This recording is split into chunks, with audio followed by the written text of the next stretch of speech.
আসসালামু আলাইকুম। প্রিয় শিক্ষার্থীবৃন্দরা, কেমন আছো তোমরা? নিশ্চয় ভালো আছো।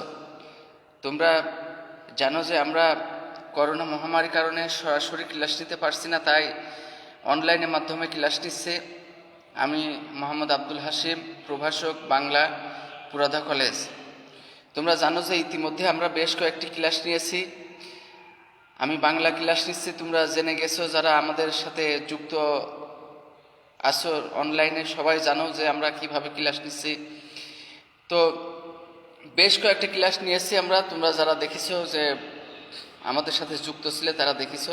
তো আজকে আরেকটা ক্লাস নেব আমি, বাংলা ফার্স্ট পার্ট, বাংলা প্রথম পত্র থেকে উল্লেখযোগ্য একটি কবিতা, আমাদের উল্লেখযোগ্য বাংলা ফার্স্ট পার্টের কবিতা ছবি। কবিতার নাম ছবি। আমরা সবাই খেয়াল করি কবিতার নাম ছবি। যারা তোমরা যারা আমাদের অনলাইনের সাথে যুক্ত আছো তারা অবশ্যই খেয়াল করো যে, এবং যাদের সামনে বই আছে তারা বইটা নিয়ে খেয়াল করতে পারো। বই সামনে থাকলে আরো সুবিধা হবে তোমাদের জন্য। দেখো যে ছবি আবু হেনা মুস্তফা কামালের। ছবি কবিতা আবু হেনা মুস্তফা কামালের। আমরা কবি পরিস্থিতি সম্পর্কে একটু ধারণা লাভ করে নেব, তারপরে আমরা আমাদের কবিতায় চলে যাব। দেখো যে আবু হেনা মুস্তফা কামাল 1936 খ্রিস্টাব্দে 12ই মার্চ সিরাজগঞ্জ, তৎকালীন পাবনা জেলার অন্তর্গত উল্লাপাড়া গোবিন্দা গ্রামে জন্মগ্রহণ করেন। তার পিতার নাম এম শাহজাহান আলী, মাতা খালেকুন্নেসা। বিশিষ্ট রোমান্টিক কবি আবু হেনা মুস্তফা কামাল ছিলেন একই সঙ্গে খ্যাতিমান অধ্যাপক, সফল গীতিকার, সম্মোহন বাগ্মী ও মননশীল সাহিত্য সমালোচক।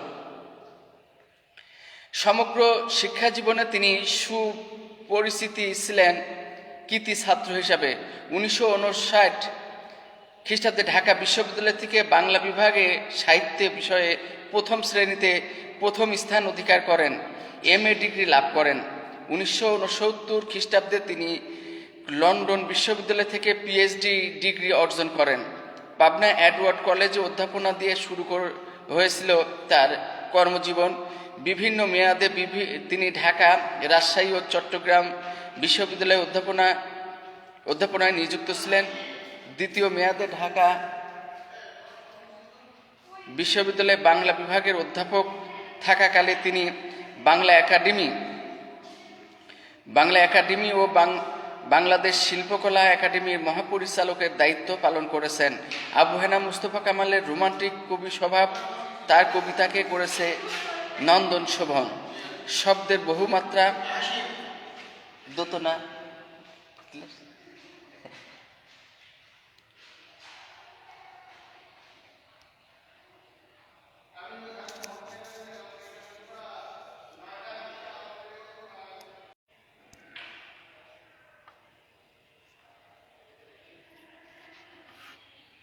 প্রিয় শিক্ষার্থীরা, তোমরা আমাদের সাথে যারা যুক্ত আছো তারা অবশ্যই দেখতে পাচ্ছ যে আমাদের আমরা ক্লাস নিচ্ছি। একটু সময় আমি বিরতি নিয়েছিলাম, আবার ক্লাসে আসলাম। দেখো আমি যেটা পড়াচ্ছিলাম ছবি, কবিতা কি পড়াচ্ছিলাম? ছবি, আবু হেনা মুস্তফা কামালের। আমরা কবি সম্পর্কে কিছুটা ধারণা লাভ করলাম। এবার আমাদের কবিতায় চলে যাব। আমরা সবাই জানি যে আমাদের এই কবি আবু হেনা মুস্তফা কামাল যে ছবির কথা বলেছেন, সে ছবি অবশ্যই আমাদের এই সুন্দর দেশটাকে বলেছেন। এই দেশের কারিগর যারা, আমাদের যে 30 লক্ষ শহীদের রক্তের বিনিময়ে এ দেশ স্বাধীন হয়েছে, ওনাদের কথা এখানে বলা হয়েছে। দেখো যে আমাদের কবিতা সম্পর্কে আমি এবার বলবো। দেখো, আপনাদের সবার জন্য এই উদার আমন্ত্রণ, ছবির মতো এই দেশে একবার বেরিয়ে যান। আমাদের কবি বলছে যে আপনাদের কাছে, সবার কাছে আমাদের আমন্ত্রণ যে আমাদের এই ছবির মতো দেশ একবার বেরিয়ে যান।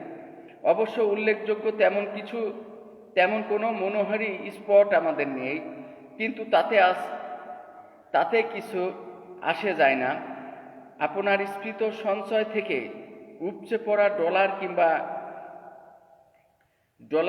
কিংবা স্টাইলিংয়ের বিনিময়ে যা পাবেন, ডালাস অথবা মেফিস অথবা ক্যালিফোর্নিয়ার তার তুলনায় শিশুতোষ। আসুন ছবির মতো এই দেশ বেরিয়ে যান। রঙের এমন ব্যবহার, বিষয়ের এমন তীব্রতা আপনি কোনো শিল্পীর কাজে পাবেন না। বস্তুত শিল্পী মানেই নকল নয় কি? অথচ দেখুন, এই বিশাল ছবির জন্য ব্যবহৃত সব উপকরণ অকৃত্রিম। আপনাকে আরও খুলে বলি, এটা অর্থাৎ আমাদের এই দেশ। প্রিয় শিক্ষার্থীরা, আমরা এত সময় আমাদের প্রিয় কবির কবিতা পড়ে আমরা যেটুকু জানতে পারছি যে আমাদের প্রিয় কবি আমাদের এই ছবিকে, আমাদের এই দেশটাকে ছবির সাথে তুলনা করেছেন। পুরা বাংলাদেশটাকে ছবির সাথে তুলনা করে উনি এই দেশকে সাজিয়েছেন। সেই সাজানো দেশটাকে, সুন্দর ছবির যে দেশটা, এই দেশটাকে তিনি বাইরের দেশের মানুষের কাছে বা সবার কাছে আহ্বান করেছেন যে আপনারা আমাদের এই দেশে আসেন, এই দেশ বেরিয়ে যান, দেখে যান আমাদের ছবির মতো দেশটি কত সুন্দর। প্রিয় শিক্ষার্থীরা, আমরা আরেকটু দেখি, আমাদের কবিতা আছে, কবিতাতে কি বলে সেটুকু আমরা একটু দেখে নিই। যে এবং আমি যার পর্যটন দপ্তরের অন্যতম প্রধান, আপনাদের খুলে বলি সম্পূর্ণ নতুন একটি ছবির মতো করে। সম্প্রতি সাজানো হয়েছে খাঁটি আর্য বংশভূত শিল্পীর কঠোর তত্ত্বাবধানে। 30 লক্ষ কারিগর দীর্ঘ 9টি মাস দিনরাত পরিশ্রম করে বানিয়েছেন এই ছবি। প্রিয় শিক্ষার্থীরা, আমরা সবাই বুঝতে পারছি যে আমাদের প্রিয় কবি যে দেশের কথা বলেছেন সে দেশটা আমাদের বাংলাদেশ, এবং এখানে কারিগর ছিল যারা, তাদের কথা বলা হয়েছে 30 লক্ষ কারিগর এই দেশটি সাজিয়েছেন। এখানে অনেক জায়গায় রং কাঁচা, কিন্তু শিল্পীর আশ্চর্য গাঢ় দেখেছেন ভ্যান গগ, যিনি আকাশ থেকে নীল আর শস্য থেকে সোনালি তুলে এনে ব্যবহার করতেন।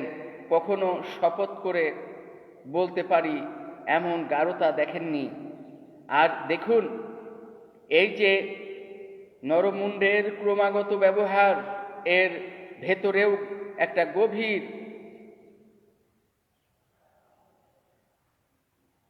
একটা গভীর সাজেশন আছে।